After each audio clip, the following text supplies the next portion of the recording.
சிவனேசதுரை சந்திரகாந்தன், அதாவது பிள்ளையான் என்று சொல்லி அழைக்கப்படுபவர். அவர் தலைமையிலான ஆயுத குழு அவரை T-56 ரக துப்பாக்கினால் சுட்டுக் கொன்றதாக கூறப்படுகிறது. இவருடைய குற்றம் நிரூபிக்கப்பட்ட நிலையில நேற்றைய தினம் அவர்களுக்கான மரண தண்டனை தீர்ப்பாக வழங்கப்பட்டிருக்கிறது.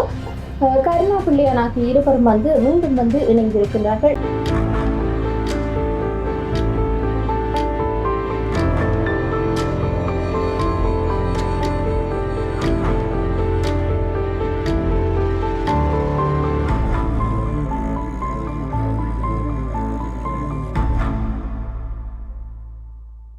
வணக்கம். மற்றொரு காணொலியில் இணைந்து கொள்வதில் மகிழ்ச்சி. இன்றைய தினமும் பல்வேறுபட்ட சம்பவங்கள் பதிவாகி இருக்கின்றன. அவை என்ன விடியும் என்பது தொடர்பாகத்தான் இன்றைய இந்த காணொலியில் பார்க்க போகின்றோம். 2025ஆம் ஆண்டிற்கான வரவு செலவு திட்டமானது மேலதிக வாக்குகளினால், அதாவது 114 வாக்குகளினால் நேற்றைய தினம் நிறைவேற்றப்பட்டிருக்கிறது. இந்த நிலையில அரசியலமைப்பின் 79வது சரத்திற்கு அமைவாக 2025ஆம் ஆண்டு சட்டம் உள்ளதற்கான அங்கீகாரமானது சபாநாயகர்னால கையொப்பமிடப்பட்டிருக்கிறது நேற்றைய தினம். இதே நேரத்தில் இந்த 3ஆம் வாசிப்பு மீதான விவாதத்தின் போது நேற்றைய தினம் 7 மணி அளவில் இடம்பெற்றிருக்கிறது. அதே நேரத்தில் இந்த சட்டமூலத்திற்கு ஆதரவாக 159 வாக்குகள் பதிவாகி இருக்கின்றன. எனவே 114 மேலதிக வாக்குகளினால் இந்த சட்டமூலமானது நிறைவேற்றப்பட்டிருக்கிறது. குறிப்பாக 40 வாக்குகள் எதிராக வாக்களிக்கப்பட்டிருக்கிறது. இதே நேரத்தில் நேற்றைய தினம் சபாநாயகர் கையொப்பமிட்டிருக்கின்றார். இதனூடாக இந்த சட்டம் மூலமானது அங்கீகரிக்கப்பட்டிருக்கிறது.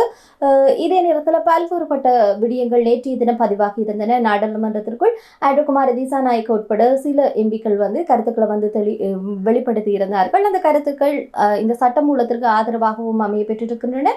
அதே நேரத்தில் எதிராகவும் காணப்படுகின்றன. அது குறிப்பாக அன்றகுமார் திசாநாயக்கனுடைய ஆட்சியை மையப்படுத்திய விதத்துல கருத்துக்களை வெளிப்படுத்தி இருந்தார்கள். நேற்றைய தினம் அன்றகுமார் திசாநாயக்க உரையை ஆற்றியிருந்தார். அதனூடாக பல்வேறுபட்ட விடயங்களை சொல்லியிருந்தார். குறிப்பாக அந்த விமர்சனங்கள் தொடர்பாக தங்களுடைய ஆட்சிக்கு எதிராக முன்வைக்கப்படுகின்ற விமர்சனங்கள் ஏற்றுக்கொள்ளப்பட இருக்கின்றன. அதிலும் சில விமர்சனங்கள், அதாவது உண்மையான விமர்சனங்களை ஏற்றுக்கொள்கின்றோம் என்ற ரீதியில் அவருடைய கருத்து அமைய பெற்றிருக்கிறது.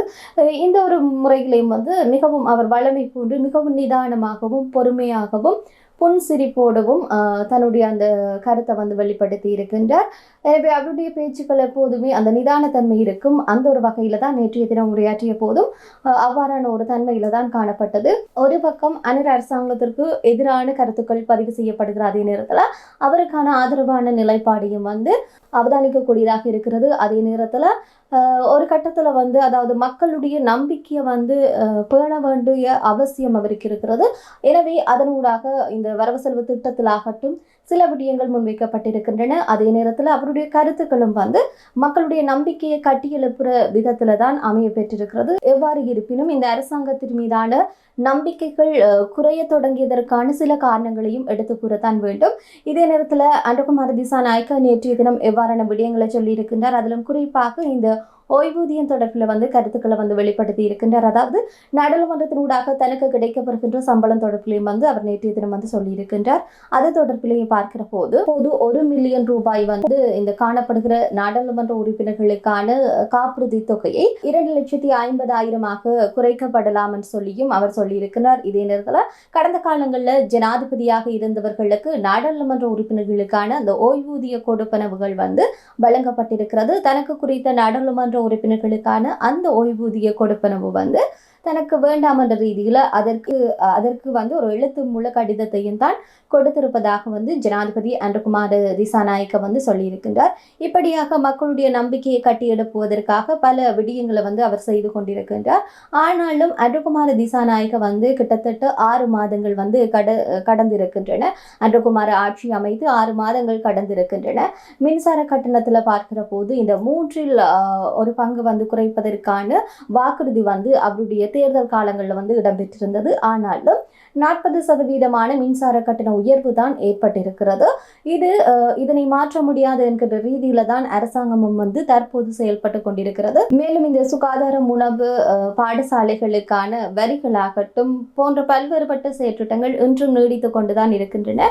அது மட்டுமன்றி இந்த எரிபொருள் சூத்திரத்துல மதிப்பாய்வு செய்து அரசியல்வாதிகளுக்கான அந்த கொமிஷனை நீக்கி எரிபொருள் விலைகளை குறைப்பதற்காக வழங்கிய வாக்குறுதிகள் வாக்குறுதிகளும் இன்று வரை நிறைவேற்றப்படவில்லை.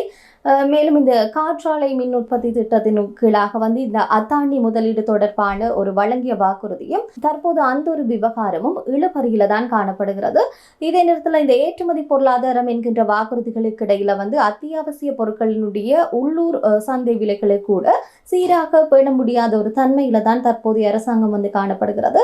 60 தொடக்கம் 70 திருடர்களை சிறையில் அடைப்போம், உகண்டாவில் இருக்கிற ராஜபக்ஷ குடும்பம் திருடிய பணத்தை மீட்போம் என்கின்ற பல்வேறுபட்ட கோஷங்களை எழுப்பித்தான் அவர்கள் வந்து ஆட்சியை வந்து அமைத்துக் கொண்டார்கள். ஆனாலும் அது தொடர்பில் இன்று வரை எந்த ஒரு விதத்திலையும் வந்து அதற்கான முடிவுகளும் எடுக்கப்படாத நிலைதான் காணப்படுகிறது. குறிப்பிட்டு சொல்ல வேண்டும் என்று சொன்னா இந்த அரசாங்கம் ஆட்சி அமைத்திருக்கின்ற அந்த ஒரு குறிப்பிட்ட காலத்துல பல்வேறுபட்ட விடயங்கள் இது தொடர்பில் பேசப்பட்டாலும் அது தொடர்பில் இன்று வரை வந்து எந்த ஒரு முடிவுகளோ எந்த ஒரு விசாரணைகளோ இடம்பெறாத நிலைதான் காணப்படுகிறது.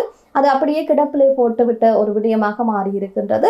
இதே நேரத்தில் உள்ளூராட்சி மன்ற தேர்தல் நடைபெற காத்திருக்கின்றது. அதன் ஊடாக எவ்வாறான வாக்குறுதிகள் வெளிவரும் என்று சொல்லி தெரியல. இது ஒரு புறம் இருக்கின்ற போது இவர்கள் கொடுத்த வாக்குறுதிகளுக்கான நிலை என்ன? தற்போது இந்த பட்டலந்த விவகாரம் தொடர்பில் அது தொடர்பாக பேசிக் கொண்டிருக்கின்றார்கள். ஆனால் அவர்கள் ராஜபக்ஷ பரம்பரையினர் வந்து சொத்துக்களை சேகரித்து வைப்பதாக அதை தாங்கள் கண்டுபிடிப்போம் என்றெல்லாம் கூறினார்கள். ஆனால் அது தொடர்பில் எந்த விதமான முடிவுகளும் அறிவிக்கப்படாத நிலைதான் காணப்படுகின்றது. இதே போன்ற அரசு நியமனங்கள்ல அரசியல் தலையீடு இருக்காது என்று சொல்லி கூறினார்கள், ஒழிக்கப்படும் என்று சொல்லி கூறினார்கள். ஆனாலும் இன்றும் வந்து அரசியல் தலையீடு காணப்படுவதை அவதானிக்கக்கூடியதாக இருக்கின்றது. பெரும்பாலான தலைமை பதவிகளுக்கு வந்து நியமனங்கள் வழங்கப்படுவதை அவதானிக்கக்கூடியதாக இருக்கிறது. அதே நேரத்தில் இந்த பாடசாலைகள்ல வந்து அரசியல் தலையீடு இருக்கக்கூடாது, அரசியல்வாதிகள் அழைக்கப்படக்கூடாது என்றெல்லாம் சொன்னார்கள். ஆனாலும் பிரதமர் ஹரணி அமரசூரிய வந்து தானே வந்து அவ்வாறு சொல்லவில்லை என்று சொல்லி இருந்தார். ஆனால் ஊடக அறிக்கை வந்து வெளிப்படுத்துகின்ற போது அவர்கள் அந்த விடயத்தை வந்து சொல்லியிருந்தார்கள் என்பது குறிப்பிட்டு கூறக்கூடிய ஒரு விடயம். இப்படியாக பல்வேறுபட்ட விமர்சனங்கள் முன்வைக்கப்படுகின்றது. இது ஒரு புறம் இருக்கின்ற போது கடன்கள் அதிகப்படியாக வாங்கப்படுகிறது என்று சொல்லப்படுகிறது. அது தொடர்பான தகவல்களும் வந்து அண்மையில் வெளியாகி இருந்தன. அதே நேரத்தில் இந்த வெட்பெரியாக இருக்கட்டும், டெக்ஸாக இருக்கட்டும், கோட்டபய காலத்துல எப்படி இருந்ததோ அதே போன்றுதான் தற்போதும் நடைமுறையில் இருப்பதாக கூறப்படுகிறது. இவ்வாறு பல்வேறுபட்ட விமர்சனங்கள் முன்வைக்கப்பட்டுக் கொண்டிருக்கின்றன. அதே நேரத்தில் 2028ஆம் ஆண்டிற்கான முதல் மொத்த உள்நாட்டு உற்பத்தியில 25% கடன்கள் வந்து மீளச் செலுத்த வேண்டிய நிலை வந்து காணப்படுகின்றன. எனினும் எப்படியாக அந்த மீளச் செலுத்த போகின்றோம் என்கின்ற ஒரு மிகப்பெரிய கேள்விதான் எழுந்திருக்கின்றன. ஆனால் பொருளாதாரத்தை மீளமைப்பு செய்யணும்னு சொல்லி சொன்னா கட்டமைப்பு ரீதியில வந்து சீரமைப்பு செய்ய வேண்டும். அதே நேரத்தில் இந்த கடன் வந்து முகாமைத்துவம் செய்யப்பட வேண்டும். நிதி நெருக்கடியை தீர்ப்பதற்கான உறுதியான முயற்சிகள் வந்து மேற்கொள்ளப்பட வேண்டும். ஆனால் இலங்கையை பொறுத்தளவில் அவ்வாறான செயற்றிட்டங்கள் வந்து முன்னெடுக்கப்படுகின்றதா என்பது மிகப்பெரிய ஒரு கேள்விக்குறியாக இருக்கின்றது. எனவே 2028ஆம் ஆண்டுல வந்து இவ்வாறாக 25% கடன்கள் வந்து மீள செலுத்தப்படுமா என்பது மிகப்பெரிய ஒரு கேள்விக்குறியாகத்தான் மாறியிருக்கிறது.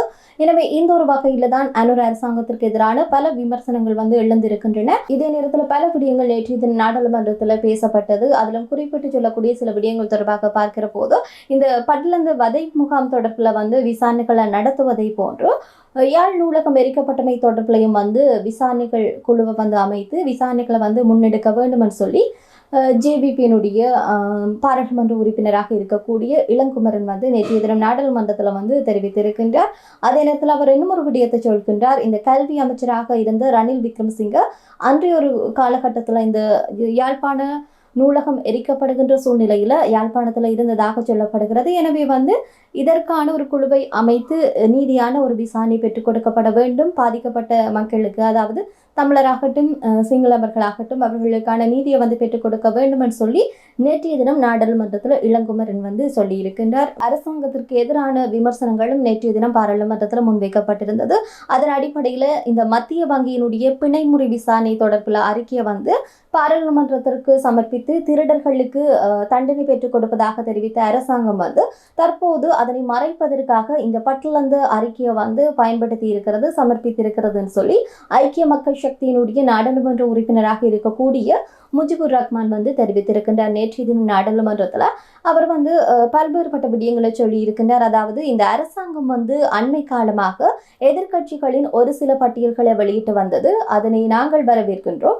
அதே நேரத்தில் கடந்த கால ஆட்சியின் போது கடந்த 2 மாதங்களுக்குள் சுங்கத்தில் இருந்த 323 கொள்கலன்கள் எந்த விதமான பரிசோதனையும் இல்லாமல் வெளியே அனுப்பப்பட்டிருக்கிறது. அந்த கொள்கலன்கள் யாருடையது, அதில் இருந்த பொருட்கள் என்ன என்ற விடயங்களையும் அரசாங்கம் இதுவரையில் வெளிப்படுத்தவில்லை. அது தொடர்பிலையும் அரசாங்கம் வெளிப்படுத்த வேண்டும் என்று சொல்லித்தான் முஜிபுர் ரஹ்மான் தெரிவித்திருக்கின்றார். இவருடைய கருத்தை விளங்குகின்றது. இந்த ஒரு கொள்கலன் விடயமும் அரசாங்கத்திற்கு எதிராக முன்வைக்கப்படுகிற ஒரு விடயமாகத்தான் இருக்கிறது. விமர்சன ரீதியிலாக இது தொடர்பிலையும் கேள்வி எழுப்பப்பட்டுக் கொண்டிருக்கிறது.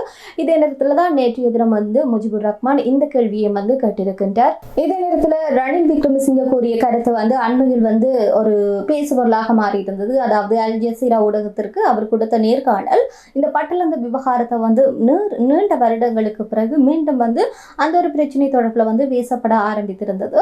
இதே போன்று தமிழர்கள் சார்பிலையும் ரணில் விக்ரமசிங்க ஒரு கருத்தை ஒரு ஊடகத்திற்கு கொடுத்திருக்கின்றார். நான் இலங்கையை சர்வதேச நீதிமன்றத்திற்கு கொண்டு செல்வதை எப்போதுமே எதிர்த்து வந்த ஒருவன். எனினும் பாதிக்கப்பட்ட தமிழர்களுக்கு உள்ளக பொறிமுறையின் ஊடாக நீதியை நிலைநாட்டுங்கள், யார் குற்றவாளிகள் என்றாலும் கூட அவர்களை தண்டியுங்கள், மாகாண சபைகளுக்கான அதிகாரங்களை வழங்குங்கள் என்று சொல்லித்தான் ரணில் விக்ரமசிங்க கூறியிருக்கின்றார். இதே வேளையில ஐநா மனித உரிமைகள் ஆணையாளர் நவநீதம் பிள்ளையுடன் இணைந்து செயல்படுவது சுலபமானதாக இருந்தது. அவர் அனைத்தையும் புரிந்து கொண்டார் என்று கூட ரணில் விக்ரமசிங்க கூறியிருக்கின்றார். ஒரு நேர்காணல் ஒன்றின் போதுதான் இந்த ஒரு விடயங்களை ரணில் விக்ரமசிங்க சொல்லி இருக்கின்றார். இதே நேரத்தில் ஐநாவிற்கு இலங்கை அளித்த வாக்குறுதிகளை நிறைவேற்ற வேண்டும், உள்ளக பொறிமுறையினூடாக நீதியை நிலைநாட்ட வேண்டும் என்ற ரீதியில பல கருத்துக்களை சொல்லியிருந்தார். இது ஒரு ஆச்சரியப்படக்கூடிய ஒரு விடயமாகத்தான் காணப்படுகிறது. குறிப்பாக ரணில் விக்ரமசிங்க ராஜபக்சர்களுக்கு சார்பான ஒரு நபர் என்ற ரீதியில தான் அவர் மீதான பிம்பம் கட்டியமைக்கப்பட்டிருந்தது. ஆனாலும் அவர் இந்த நேர்காணல அதெல்லாம் இல்லை என்ற ரீதியில கருத்துக்களை வெளிப்படுத்தி இருந்தாலும் அவருடைய ராஜதந்திர நகர்வுகள் எவ்வாறு இருந்தது என்பது கடந்த காலங்களில் நன்கு அறியக்கூடியதாக இருந்தது. எனவே இவருடைய இந்த தமிழர்கள் சார்பாக இவர் சொல்லக்கூடிய இந்த ஒரு விடயங்களையும் முற்றுமுழுதாக இவரை நம்பிவிட முடியாத ஒரு சூழ்நிலை தான் காணப்படுகிறது. இதே நேரத்தில் சந்திவெளியில 2007ஆம் ஆண்டு ஒருவர் துப்பாக்கியினால் சுட்டுக்கொலை செய்யப்பட்டிருக்கின்றார். இதன் அடிப்படையில் பிள்ளையார் தலைமையில் இயக்கிய ஆயுத குழுக்களுக்கு சேர்ந்த நால்வருக்கு மரண தண்டனை வழங்கி நேற்றைய தினம் தீர்ப்பளித்திருக்கின்றார்கள். குறித்த தீர்ப்பானது நேற்றைய தினம் மட்டக்களப்பு மேல் நீதிமன்றத்தில் வழங்கப்பட்டுள்ளதாக சொல்லப்படுகிறது. இந்த சம்பவம் தொடர்பாக பார்க்கிற போது 2007ஆம் ஆண்டு மார்ச் மாதம் 18ஆம் தேதி தான் மட்டக்களப்பு சந்திவெளியில ஒரு மயில் வாகனம் ரவீந்திரன் என்பவர் இவ்வாறாக சுட்டுக்கொலை செய்யப்பட்டிருக்கின்றார்.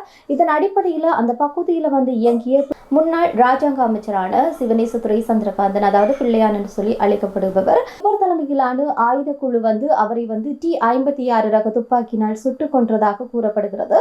இந்த குற்றச்சாட்டுகளுக்கு இணங்க கிருஷ்ணரூபன், திருச்செல்வன், பாஸ்கரன், மகேந்திரன் ஆகிய 4 ஏறாப்பூர் காவல்துறையினர் கைது செய்திருக்கின்றார்கள். இதன் அடிப்படையில் அவர்களுடைய குற்றம் நிரூபிக்கப்பட்ட நிலையில நேற்றைய தினம் அவர்களுக்கான மரண தண்டனை தீர்ப்பாக வழங்கப்பட்டிருக்கிறது. இந்த ஒரு விடயம் மிக முக்கியமான விடயமாக பார்க்கப்பட்டது. இதே நேரத்தில் கருணா பிள்ளையான் ஆகிய இருவரும் மீண்டும் இணைந்திருக்கின்றார்கள். மட்டக்களப்பில் உருவாக்கப்பட்ட கிழக்கு தமிழர் கூட்டமைப்பு என்ற கட்சியினுடைய முன்னாள் பிரதி அமைச்சராக இருக்கக்கூடிய கருணான்னு சொல்லப்படுகிற விநாயகமூர்த்தி முரளிதரன் மற்றும் முன்னாள் ராஜாங்க அமைச்சராக இருந்த சந்திரகாந்தன், அதாவது பிள்ளையான் சொல்லி அழைக்கப்படுகின்ற ஆகிய இருவரும் தான் இணைந்திருக்கின்றார்கள். குறித்த கட்சியில் இணைந்து கொண்டதுடன் அதற்கான புரிந்துணர்வு ஒப்பந்தத்தை இன்றைய தினம் கைச்சாத்திட்டிருக்கின்றார்கள்.